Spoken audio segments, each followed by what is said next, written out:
Welcome to the program agenda. I'm your host, Cito Beltran, wishing you a happy weekend. Yes, we must make sure that there are things we look forward to. And today, let's look forward to our program for the information that we can garner from our guests, as well as looking forward to a weekend that is restful. Okay, and let us also be thankful for all that we have. Today is June 24th. 2022.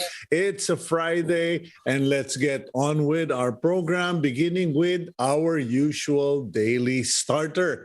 And our daily starter comes from the actor and comedian Steve Martin, who tells us, advises us, be so good they can't ignore you. Okay, now, baka po isipin ninyo na gawin yung religious translation magpakabait ka. No.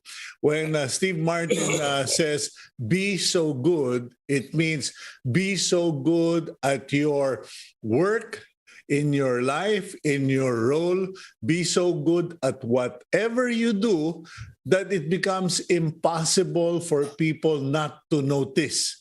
Hindi naman po yung nagpapatawag pansin tayo or KSP kayo, but when we do things with excellence, when we are so good at what we do, people just notices us whether they like it or not, and in turn they acknowledge what you do good, and eventually we all hope that people will follow your example. So be good, so good that they cannot ignore you. Okay, now let's go to the front page of the Philippine Star for today's news.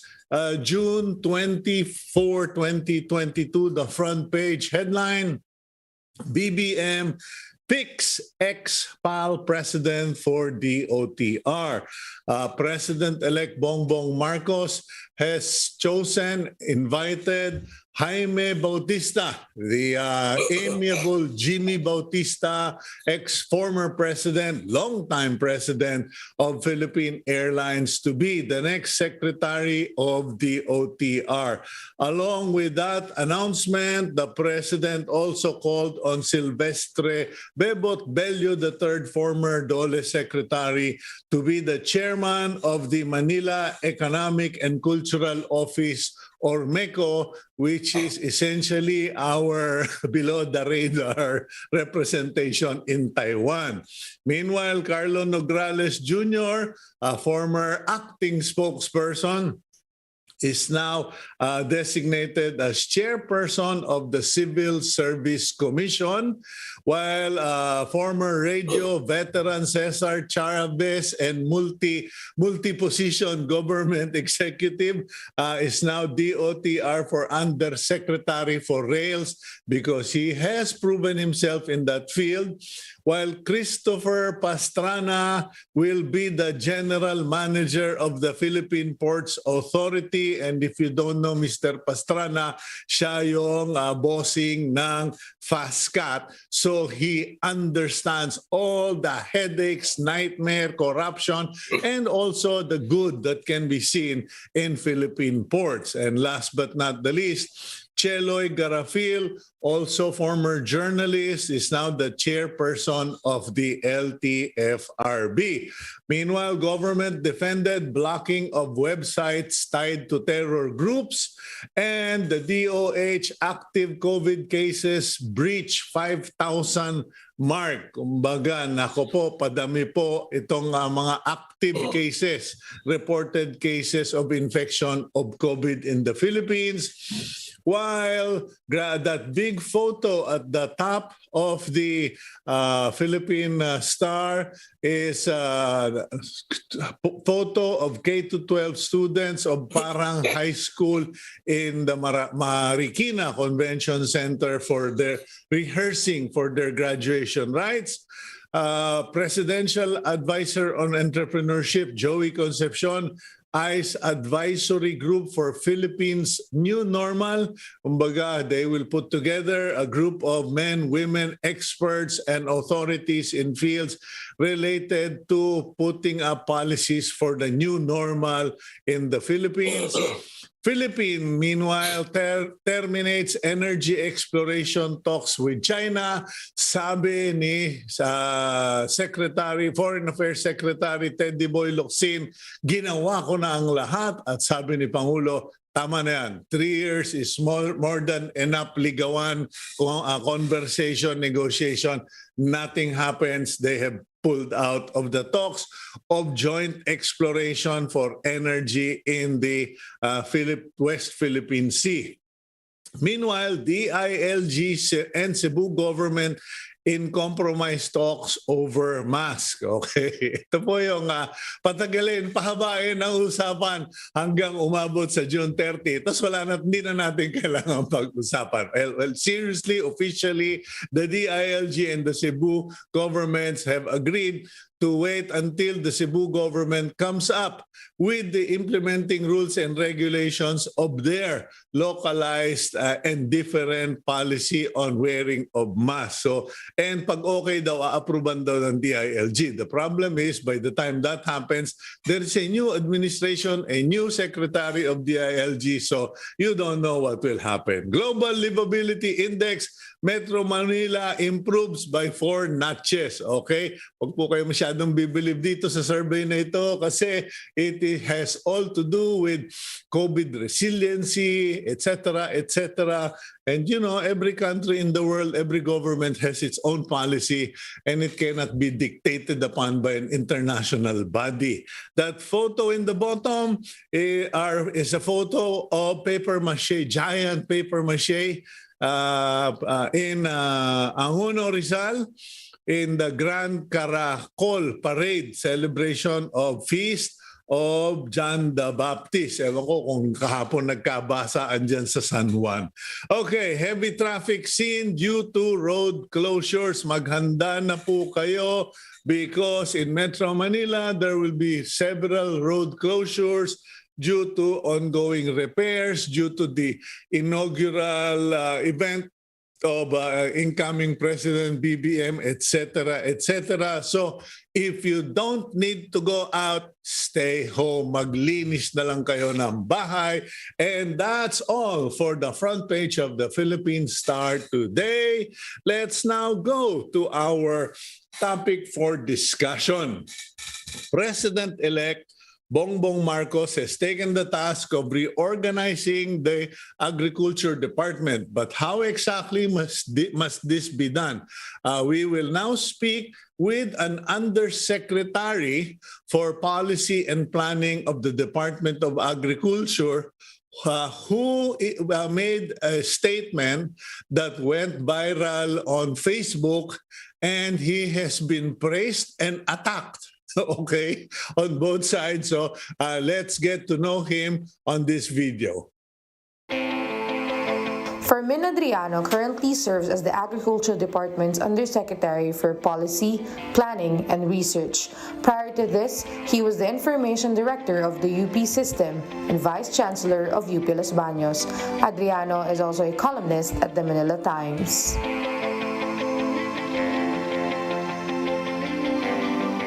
Adriano, welcome to the program and thank you for your time this morning. Thank you very much, Cito, and good morning to you and to your viewers. Okay, alam mo, Yusek, it is, well, nakakalungkot. It is sad to realize just by watching that introduction of you, it is sad to once again be reminded of how many government officials we have who have a credible background, who have a long history in their chosen field or appointed field, but the introductions were never made at the beginning of every administration. Kanya, if you notice, when I read the Philippine Star this morning, I was giving insights to the individuals. Kasi like you, ang alam ko, policy and planning ka, may konting kontrobersya or hindi pagkakaintindihan regarding your role. But we were never really aware of the many things you did, like UP integrated system. Hello, hindi naman madaling maging official dyan sa UPIS na yan. Actually, I want to correct the impression that I had been with the department for 6 years. I was just appointed August 11, 2021. So 10 months pa lang po ako sa posisyon. But before that, as introduced, I was the former Vice Chancellor of UP Los Baños. I worked with an international organization as a consultant and an advisory member of the advisory council of one of the topmost think tank in the world. I would not name the institution anymore, but it's an international organization. Well, feel free because it lends credence to because that's what I always tell people when I was teaching in the Development Academy of the Philippines. My first lesson is introductions because government officials step in and introductions are never made. So what was that international body that you were associated with? I was with the World Bank for 19 years. I was the senior advisor for Mindanao programs. And that's the reason why I work with a lot of Mindanao people, and particularly the Bangsamoro Peace Conflict process. I'm a sitting member of the Advisory Council of the Asian Development Bank Institute, which is the think tank organization of the Asian Development Bank. Okay, ladies and gentlemen, mabuti na lang po nasabi yan ni Yusek Adriano because you may not realize it. I won't qualify to be a consultant of the ADB. Okay, medyo kumbaga long shot siguro dahil sabihin, tinubuan ka na ng tahid dyan sa media at sa communication, qualify ka na. But otherwise, to qualify as an officer, consultant, or employee of the World Bank and ADB, you need to have at least 2 inches thick of resumes and accomplishments. But be that as it may, Yusek Adriano, you posted or were quoted to, well, I don't think you posted it, but some news groups posted your statement where you said that there are many unqualified people in the Department of Agriculture. By coincidence, I had written a column, an article in the Philippine Star, where I said, sobrang daming bit-bit ng mga political appointees, cabinet secretaries that end up displacing career officials. Could you enlighten us regarding this reality of unqualified people in departments? Particularly in the Department of Agriculture, people think that if you cultivate a hectare or 3 hectares of palay and corn, they think that they're already qualified to become an official of the of the Department of Agriculture. Maraming sasabi, nagtanim ako ng ganyan, alam ko yung mga magsasaka, etc., etc. Hindi po totoo yun. Kasi ang agricultural development is a science. Kaya marami pong dyan nag-a-apply na nagtanim nga ng ganyan, konti, sasabihin nila, eksperto na sila dahil sa nalaman nila yung mga daing o the difficulty of the farmers. But that's not true because it's just the production system that you're talking about. You have to look at the entire value chain from production, process harvesting, drying, transportation, processing, etc., etc., down to the table of the consumers for you to be able to make adequate supply of nutritious food at affordable prices. Kasi kahit mag-produce ka nga kung napakamahal naman, walang kwenta, di ba? And that's our problem right now. And in other words, we're producing, the farmers are producing, but it's so expensive. So it becomes an indirect taxation to our poorest consumer, di ba? Kasi mahal we cannot afford it. So it becomes an indirect taxation because we could access that food at a cheaper rate if we resort to trade, di ba? Ganun yung po yan. Secondly, ang problema po dyan talaga, yun nga sinasabi ko, kasi sabi ko nga 10 months lang ako sa Department of Agriculture. Sa Management Committee, I kept on telling my colleagues, pag tinignan mo yung budget na dumadaan sa mga regional offices, it ranges from 1.8 billion, annually ito, 1.8 billion to 3.8 billion, depending sa size ng region. So yung Calabarzon, mataas yan. Kung ikaw nasa private sector, pagka ganun, ang dumadaan sa isang branch mo, sabihin mo natin 16 na region na yan, anong gagawin mo? What would be the first thing that you will do as a private sector if you're treating that as your money? You would put the best people, di ba? Because you want to protect your investment and you want to make maximum returns to your investment. So How would you define best people? Kasi yun yung naging issue ng punto mo na maraming unqualified na na-appoint. Your best people will have to be people who understand the dynamics of agriculture. At least they should have some background on agricultural science, and at the same time having experience managing certain firms involved in agriculture or other firms involved in business. Yung po yung talagang dapat. Kasi kinakailangan maintindihan bakit kinakailangan maglagay ng nitrogen at a certain stage nung palay, which we call panicling stage. Kasi pag hindi ka nagbigay ng nitrogen doon, yung butil ba, hindi mabubuo eh.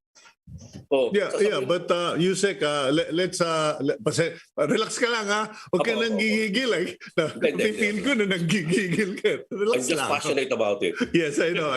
But we can do this just calmly. And you're not being angry, but I can see you're tensing up. It's just a passion. It's just passion coming. It's a passion. Okay, you said, your first statement was there's so many unqualified people in the Department of Agriculture. You have an incoming president who just said, well, I'm taking over, I'm sitting in, and I'm going to run this on a temporary basis. What should President-elect BBM keep in mind? You're not telling him, you're not dictating to him, pero having been in the inside, okay, what tips or observations have you made in your stint? I think he has to. I think we have a lot of graduates in agriculture. We have a lot of state colleges and universities engaged in agricultural and forestry sciences. I think those are the basic qualifications that you would want to see in the people that you will appoint to the position. Secondly, you have to look at what their experiences were in the private sector or in the public sector. That has to be combined. And I think it would be good, I think that there should be some screening committee that would look at the different people instead of just having, having the president appoint somebody without looking at the background of these people. Yeah, I mentioned that in my column. There should be a vetting group. That's right. Na basahin man lang yung mga resume niya mga yan. Tapos tingnan mo rin yung background niya, whether they've been involved in corruption or something like that. It might not be proven. Sabi nga nila, if there's a smoke, there's fire. So dapat yun, those are the things that you have to consider. And actually, ang hirap din kumuha ng tao na magagaling sa agriculture because of the fact that agriculture is not a very attractive field of endeavor. Right. Pag nakita mo even sa UP Los Baños, you will see that the brightest student tend not to go to agriculture or agricultural science. They go to biology, computer, etc. because the compensation are much higher. So talagang the attractiveness of agriculture as a profession has gone down through the years, and that's the reason why you have to be very careful in choosing those guys. Okay, but we are looking at a serious situation, or as Arsenio Balisacan has pointed out, Professor Balisacan pointed out, the agriculture sector is in crisis. Now, you've said, let's vet, let's screen, let's check who are being nominated to the Department of Agriculture. Do you recommend to President-elect BBM to overhaul the department, as in, ladies and gentlemen, please turn over your voluntary resignation, all of you? Not the rank and file, but the critical positions. I would say, what are the critical positions? Of course, the undersecretary, the assistant secretaries, and the directors of the different bureaus like BPI, Bureau of Fisheries and Aquatic Resources, Bureau of Animal Industries. Remember, ito yung mga nasa frontline ng issue ng smuggling kasi sila nagbibigay ng sanitary and phytosanitary clearances. So yun po yung pinaka-critical na dapat nating tingnan. Kasi yung bureaucracy naman, if they have good leadership, most of them really follow. And they are, in my short stint in the department, they're really looking for leadership and intellectual leadership. Kita-kita mo, is particularly the young ones. And they're very proud if you give them the right direction, the inspiration to do good things. The problem is that if you appoint technically incompetent people, they will not provide clear direction on what needs to be done to make the sector more efficient and competitive. Okay, you're suggesting that we do an executive overhaul from directors up, everyone resign, let the president have a free hand. The question is, will we be able to find sufficient numbers of competent replacements with integrity who would be willing to do this? And in what way would you determine this? Kasi merong mga naglalabi ngayon, sector representatives, mga samahan, etc., cooperatives, USEC. What's your reaction? Makukuha natin yan kasi ang dami naman nating state colleges and universities. Ang problema ko doon sa sector representative, sinabi mo nga sector, they can only think of their sector, di ba? Ang that was one of my complaints when we were doing our commodity industry plan. Parang yung corn, gusto lahat ng ayuda ng gobyerno pumunta sa kanya. Yung palay farmers, ganun din, lahat ng ayuda. Without thinking of the balance, looking at the entire economy. Everyone thinks that way, that they are in the pinnacle of everything, The pork, the hog industry, we'll talk about it, the sugar industry. So if you look at it just sectorally, mahihirapan ka talaga. Na I think you have to look it as an economy. Okay. The connection of those sectors to the agricultural sector in general and the agricultural sector to the economic sector. Because obviously everyone will be saying, oh, you give all the subsidies to us, etc. But like now, for example, more than half of the budget of the Department of Agriculture goes to supporting productivity enhancement programs in rice because it's a political commodity. Leaving practically natin to other key important crops or crops that we have a comparative advantage wherein we can grow faster. But where is all that money going to, Yusek Adriano? Because we're importing the rice. It is going to subsidies like fertilizer, seeds, crop insurance, etc., etc. Yeah, but as an insider, is it really going into the intended target, or is it just being, ledgered as having been delivered, pero sorry, nawala? No, I think there is no perfect system, but as you said, let not the pursuit of perfection prevent us from doing what is good. So I think may leakage, definitely. But the thing is that pumupunta naman, dumarating, like for example, free irrigation. So nakakarating sa magsasaka yan. O yung mga inbred seed natin, and partly fertilizer. So may mga leakage yan, but in general, nakakarating yan. Kaya lang, ang problema, maliit. The budget is small. Ang problem talaga natin dito sa Pilipinas, when you're talking about rice, is that the population growth rate is so fast that productivity growth rate, agricultural productivity growth rate, cannot keep up with the population growth rate. Remember, we're adding around 2 million babies a year. Your agricultural sector, because of its natural thing, cannot grow as fast as your population growth rate. But Yusek, pasensya ka na, sir, hindi naman kita kinokontra. Kanya lang, dami natin pag-uusapan. I love it, na yung mga academician Okay, yeah, hindi.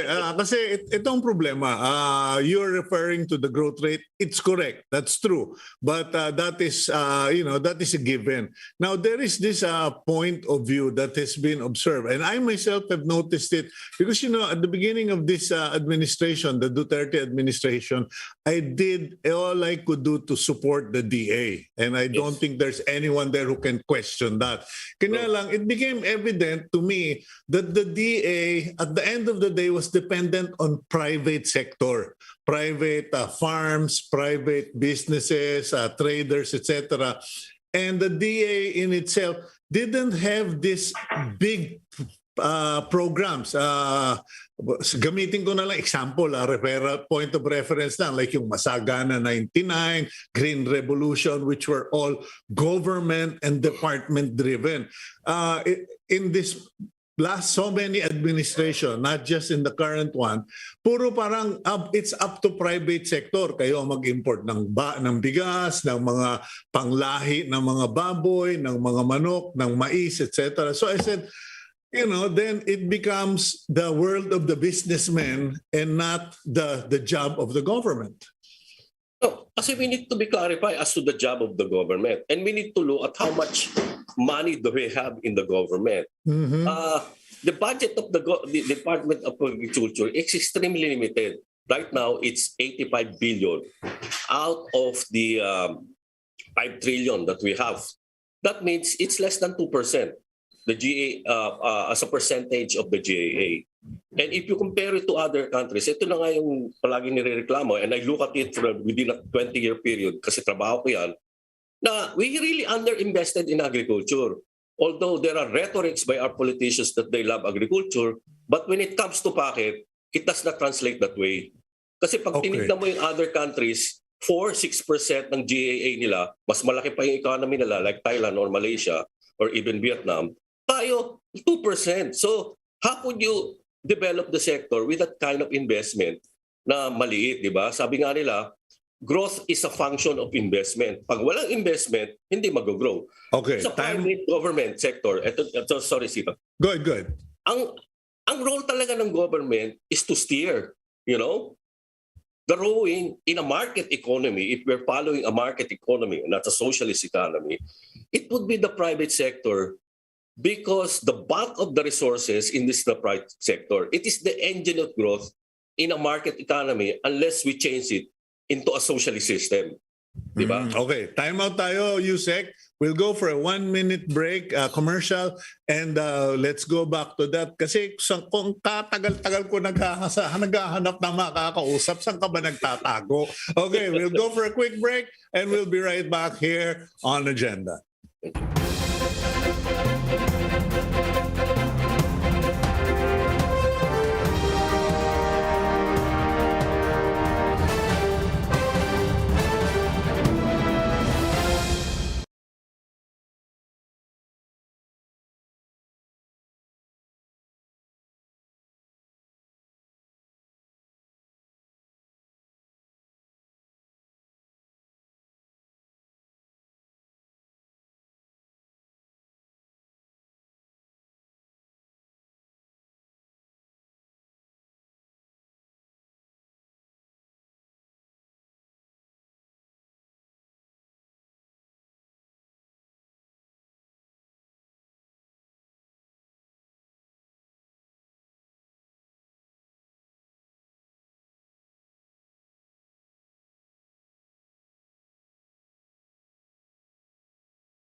Okay, welcome back to the program. I'm your host, Cito Beltran, and with us today is Undersecretary Fermin Adriano for Policy and Planning of the Department of Agriculture. And a clarification that he made is that he has only been with the department for 10 months. So wag naman po ninyo siyang ipako sa krus dun sa mga ibang mga sinabi-sabi dyan.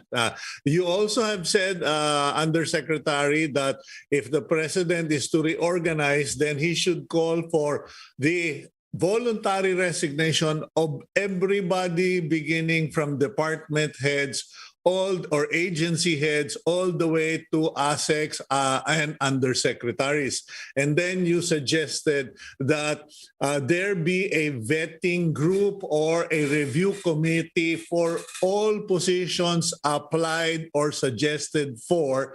And the first requirement should be that they are graduates of an agriculture-related science or program.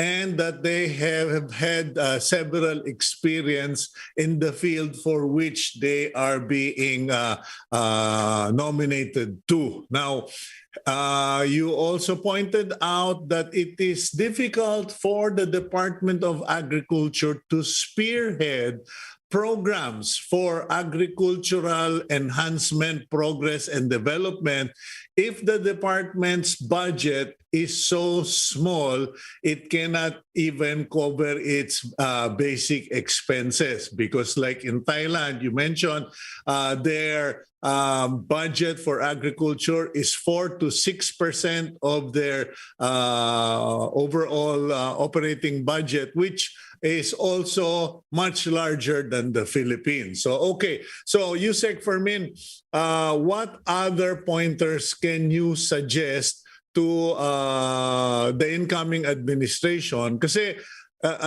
ikaw ba yung napagbintangan? Pati ata ako nakapagbintang sa'yo nun eh. Sabi ko, ikaw yung ahente ng mga importer eh. Ikaw ba yung member ka raw ng mga Importers Association or something? Kasi nga, hindi nila ako mabuwag sa kaisipan. Kasi alam ko yan eh. I mean, I've been teaching development studies at the PhD level and agricultural development. So, ang magagawa mo na lang, manira ka sa bagong paraan. At sinabihan ko nga yung tao yun through a friend, a mutual friend, that if he can prove that if I'm a consultant of any those importers, I'm willing to resign right now. But if he cannot prove it, he should shut up his mouth. Mm-hmm. Yun lang. Kasi ang basic lang naman problema dyan, yung mga tao na yan, yun ang problema natin dito. Pinoprotektahan lang nila yung interest nila eh. Huwag nilang sabihin na pinoprotektahan nila yung mga magsasaka o mga mangingisda. Pag tinignan mo kung talagang pinoprotektahan nila yung mga mangingisda, magsasaka. More than 20 years na sila dyan. More than 20 years na yung asosasyon nila. Tapos sinasabi, bakit hindi nila naging efficient or competitive ang mga magsasaka at mangingisda? Diba? Ang tagal na nila dyan. Kilala nila yung mga secretary series. Mga kaibigan nila yan.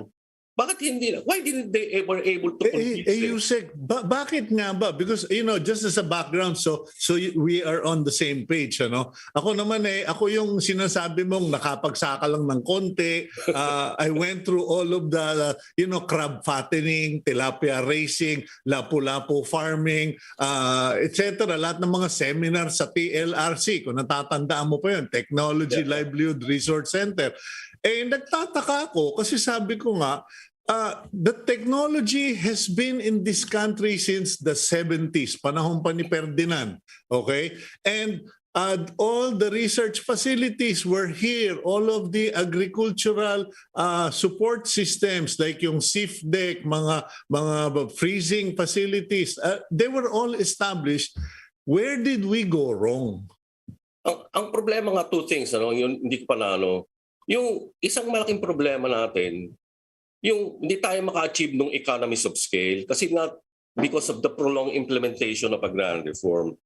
The average land size now is about a hectare or less. So how can you apply technology, modern farming, etc. with an average hectarage of 1 hectare or less? So yun nga sinasabi namin noon pa, kailangan talaga i-review na natin yung agrarian reform program natin. At we have to go to consolidation and clustering. Sabihin naman ng mga kaibigan natin sa kaliwete, ano daw yan, anti-farmer. Pero pag tinignan mo naman yung China, tsaka yung mga socialist countries, tsaka Vietnam, nag-consolidate na sila, nag-cluster sila. Mm-hmm. So nakakagulo talaga ng utak eh. Okay. Yun. Tapos secondly, magaling talaga tayo sa konsepto. As you keep on saying, itong mga taga-Thailand, may mga estudyante pa nga kami sa Thailand noong 80s and 90s and 90s to 2000, mga Vietnamese, nag-aaral po sa UP Los Baños yan eh. Correct. Totoo, di ba? Bakit ganun mas moldad yung agrikultura nila? Kasi palagi tayo mga prototype pilot.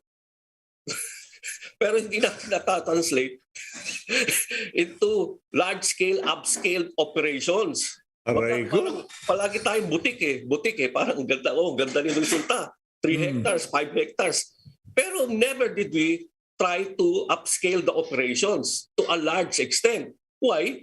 Because ang problema nga ng DA nga niyan, masyadong pabago, ang bilis ng pagbabago ng leadership eh. At maraming hindi kompetente, so how can you upscale?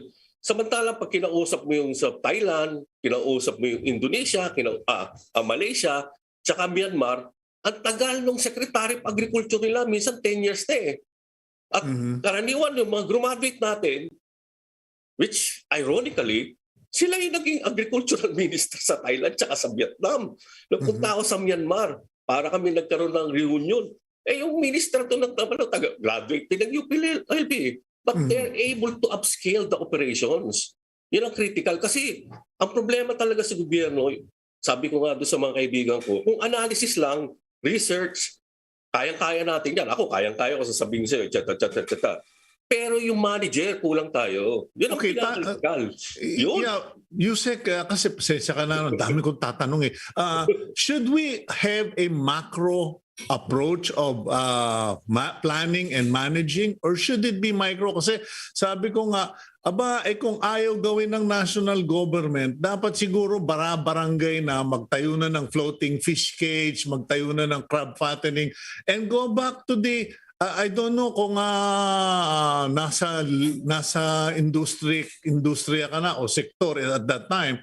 But I remember when I was forcibly enrolled by my father in IMC because he didn't want me to become a farmer.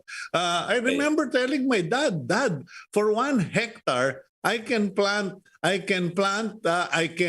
a tilapia pond, I can have goats, I can have orchids, etc. At that time, the concept of a 1 hectare farm was self-sustainability. Meaning, pamilya, bigyan mo. Kasi yun din yata ang concept at that time nung agrarian reform.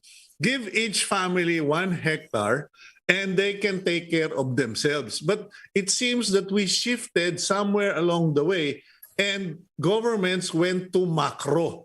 Ngayon, ikaw yung ADB World Bank, ikaw yung may PhD. Ako, puro PD lang ang alam ko eh. I think you're very intelligent, Cito. Tama yun. Yung 1 hectare, depende kung if you can earn a decent income depending on the crops that you are planting. Now, you're talking about high-value crops. For example, 1 hectare of high-value crops like vegetables, orchids, or something like that will generate enough income for you. But ang problema natin, the dominant crops are low-value crops like rice, corn, coconut, sugar. So, if you have 1 hectare planting just rice, devoted to rice, I don't think you'll be able to earn a decent income. Yeah, but what about what about the mixed product concept, Yusek? Kasi, I do voluntary lectures for BMEG tungkol sa maling pamamaraan ng pagbababoy, no? And marami na akong nakausap na mga tao, Sir, kanya ako mahal na mahal yung mga baboy ko. Lahat ng anak ko nakapag-college. Sir, dahil doon sa aking iisang inahin, nakabili kami ng tricycle, nakabili kami ng bahay, etc. Meaning, it was still always, in fact, hindi nga uso sa kanila yung high value eh. Sa kanila parang traditional farming pa rin yun, Yusek. Why are we insisting on large scale farming? Why are we insisting on high value if the consumer, yung customer mo, ang mundo niya, Sir, dito ako lumaki, dito ako mamamatay. I'm just voicing it. What's your reaction to that? Ang ano nga yan, ang isa dyan, ang pwede natin gawin dyan sa bigas, yung sinasabi nga namin, yung tinatawag nating rice-based crop diversification, that in between rice planting, na dry season, dapat may tinatanim ka sana na iba na high-value crops, whether it's peanuts, legumes, na nitrogen fixing yan, yung soil fertility, no? Correct. So pwede yun. Ang problema talaga natin dito, kailangan mo talaga ng highly informed and motivated farmers like you. Basically, entrepreneurial farmers. Ang problem natin, kung hindi entrepreneurial yung farmers, yung tinatawag nating, hand-to-mouth subsistence. I will work to a certain level wherein I will meet the subsistence requirement of our family. After that, I don't want to work anymore. May ganun na, may debate yan sa sociology na ganun ang thinking. Kailangan talaga nung large scale, if you want consolidated farms, and this has been borne out by experiences of banana, pineapple, etc. If you want to export your products, because you need a certain quality, you need a certain volume, etc., throughout the years. Obviously, if it's so fragmented, I don't think you can assure your buyer that you'll be able to deliver the volume that they wanted, the quality that they wanted. So kaya nga yung sinasabi palagi namin economists, nasaan yung comparative advantage natin? Doon tayo maglagay ng pera.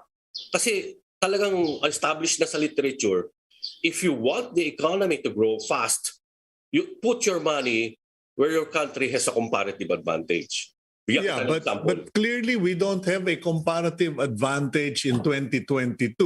What we have is a serious agriculture crisis and a global threat of food shortage and inflation. Shouldn't we be thinking, and nagtatanong lang po, no? Should we be thinking more of self-sufficiency and protecting our needs, just like Indonesia protected their government by not exporting palm oil, just like Thailand talking to Vietnam saying, pare, taasan natin yung presyo ng bigas kasi kikita pa tayo, well, no choice naman itong mga ibang kapitbahay natin. No, the problem is that if everyone thinks that way, I think there will be a lot of countries that will go hungry, face social unrest, which is already happening in some parts of Latin America. We have seen that in Sri Lanka. Kaya nga yung call ng mga UN organizations ay to keep trade as open as possible, because those countries which are poor and do not have the resources will have to rely on importation from other countries. At meron pa tayong comparative advantage. Nakaka-export pa tayo ng banana, nakaka-export tayo ng pineapple, nakaka-export tayo ng coconut.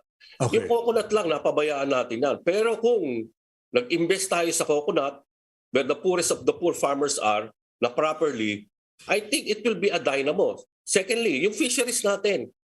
Alam mo ang budget ng fisheries, 5 billion a year, 5 to 6 billion. And we have coastal resources probably 10 times than our land area. Paano malalago yun? 5-6 billion pesos ang investment mo. Yusek, magpa-part 2 tayo, 100%. Whether or not you are in government, magpa-part 2 tayong dalawa. But my last question to you, okay? Going back to yung naging controversy about importation.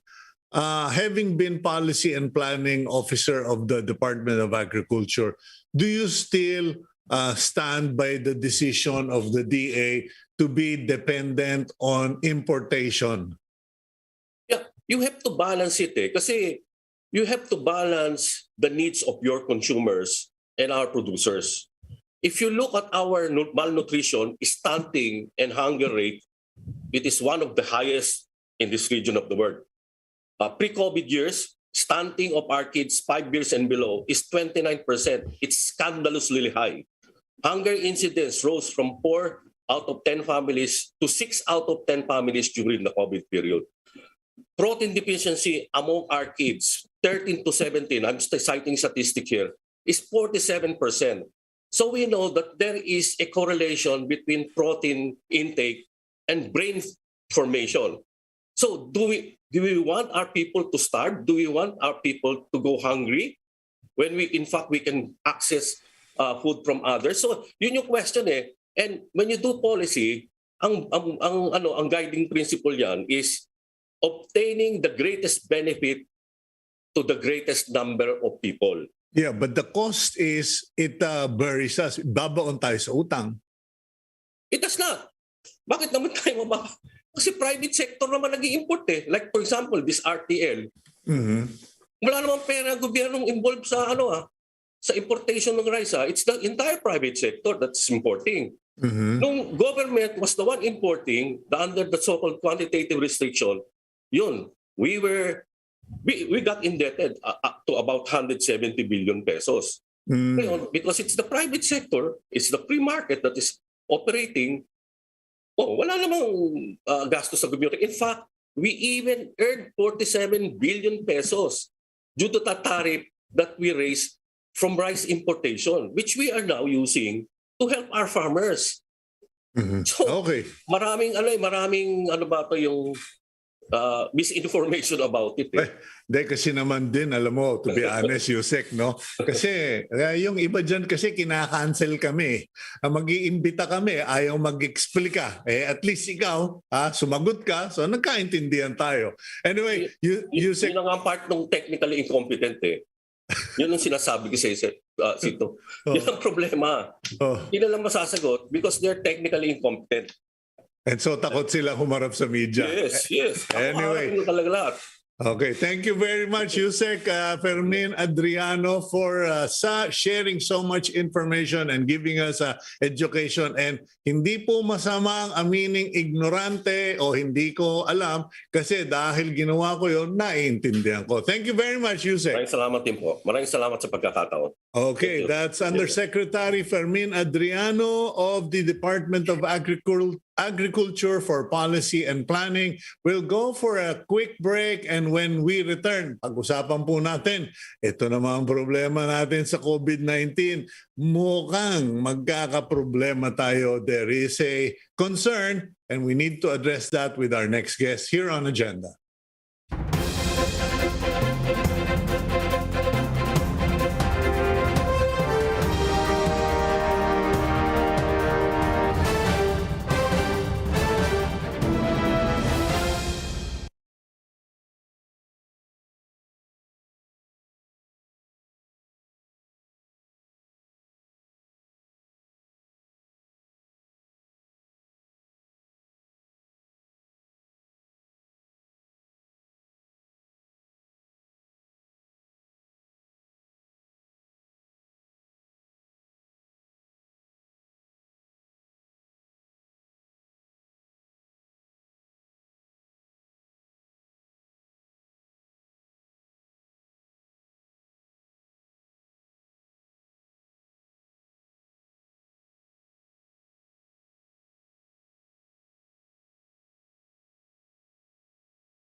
Welcome back to the program Agenda. I'm your host, Cito Beltran, and joining us at this stage of our program is a infectious disease specialist who has been with us constantly through the pandemic years. And let's get to know more about him for the benefit of those who are just beginning to watch. Dr. Rontgene Solante is the head of the Adult Infectious Diseases and Tropical Medicine Unit at the San Lazaro Hospital in Manila. Solante is also a member of the Science and Technology Department's Vaccine Expert Panel. He is also Vice President of the Philippine College of Physicians. Okay, welcome back, Dr. Rontgene. Good morning to you. Hi, Sir Cito. Good morning. Nice to see you again. Okay, well, I just hope that it is still under favorable circumstances because you sent me a message on Viber. Medyo, that's why I said, better get Doc Rontgene kasi hindi ko alam itong sinasabi niyang mga bagong mga additional Omicron, BA.5 subvariant, etc. Could you kindly give us an update, Doc Rontgene, on what's going on? Yes, as of now, the Philippines has already reported more than 30 cases of the B5. The B5 is the subvariant of your Omicron, which we have which we have since January, Tito. Mm-hmm. And that was the cause of the big surge or spike of cases in January.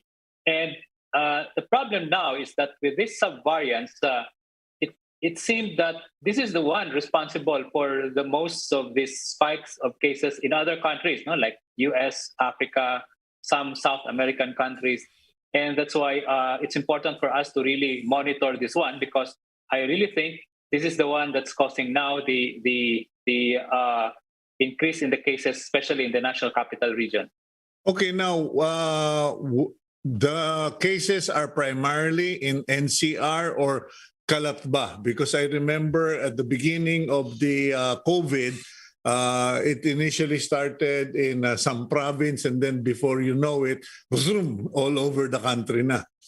Well, there are already regions reporting this, especially in the Visayas region. The Western Visayas reported more BA5 than NCR. But ang limitations kasi natin dito is we do only very few samples of genomic sequencing. So that's really not representative of the number of cases that we have. So meaning, ang significant yan, konti lang yung na-sample mo, but you still detected this sub-lineages, then most likely there's already local transmission of this B5 and the BA12.1. Okay, clearly we have an increase in cases. The DOH has said, yes, we do, but it is not alarming. It is not a threat because our health facility uptake or usage has not drastically been increased, or that the severe cases are not that high. Now, would this indicate that it is almost, ano ba yung tawag nila, endemic? Kumbaga, para na lang sipon yan or para na lang trangkaso? Ang tinitingnan natin dito, Sir Cito, is that when we call it endemic, so ibig sabihin, nandyan na yan sa community and there's no way na matatanggal natin, just like influenza. But at this point in time, I cannot consider this as still endemic because of the potential of this COVID virus to further mutate. Now, nagkataon lang ngayon na ang mutation niya is nagiging highly transmissible lang siya. But we don't know what the next variant of concern is. It can be as deadly as the Delta variant we experienced in August, September, where everybody having symptoms and has to be brought to the hospital because of the higher risk of severity. We don't know that, no? Mm-hmm. Ang nakikita lang natin ngayon, kadalasan sa na-infect, mababa ang risk na nag-severe sila. It's maybe because of the behavior of the virus na hindi siya ganun kataas na nag-accumulate sa lungs natin, or it could be there is some partial immunity as a result of the primary vaccination that we have had last year, and including the natural immunity we had when we had that high number of cases in January because of BA2. Okay, so even the vaccination and natural immunity does not ensure us from any future variants? Yes, it does not. It's not a total shield for us that variants will be here. Another variant will emerge, no? Pero ang nakita lang natin dito, the advantage now is that these variants of concern, parang humihina na sila to the point na hindi na sila mas lalong pumapasok sa lower respiratory tract, no? So, ang tanong dito, is this because of the antibody that we have, or at the same time, is it because na mataas-taas na rin ang vaccination rate natin, no? But that element of that side of the benefit of getting the vaccine, it's still there's still a lot of gaps with that, no? Let us look at this way. The data now, like for the B5 and the BA2.12.1, yung mga nabakunahan ng primary vaccine series at yung nagka-infection noong January because of BA2, pwede pa rin tayo magkaka-infection because bumaba yung protection natin because of that mutation. Now, ang unknown natin dito, what if this will mutate further and will cause more virulent type of the variant of concern? Okay. Now, again, we are still, kumbaga, para lang tayong nasa tower, no? Nag-i-spotting, looking for the enemy if we are going to ring the bell or not, no? But so clearly, medyo stable pa naman ang situation. Yes, definitely. No? Kasi ang tinitingnan natin ngayon, Sir Cito, is yung healthcare utilization, yung ICU utilization. Kung hindi mapupuno ang ICU natin because of COVID, then we're okay.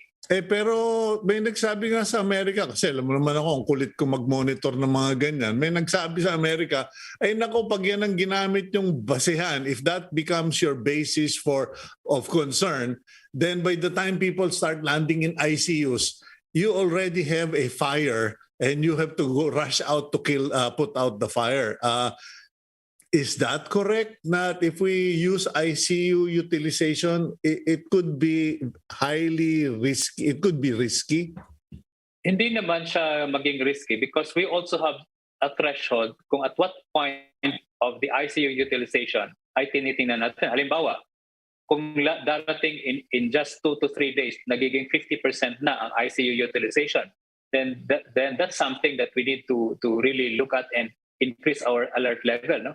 I mean, nakikita na natin ngayon na itong mga klaseng pagtaas ng kaso are mostly mild. In fact, if you look at other countries, nagtatanggalan na nga sila ng mga mask nila, even if their cases are 5,000, 7,000, because ang nakikita nila, confident sila na the ICU, the hospitalization are really the ones na indicator of a really urgency to lockdown or urgency to stop the transmission.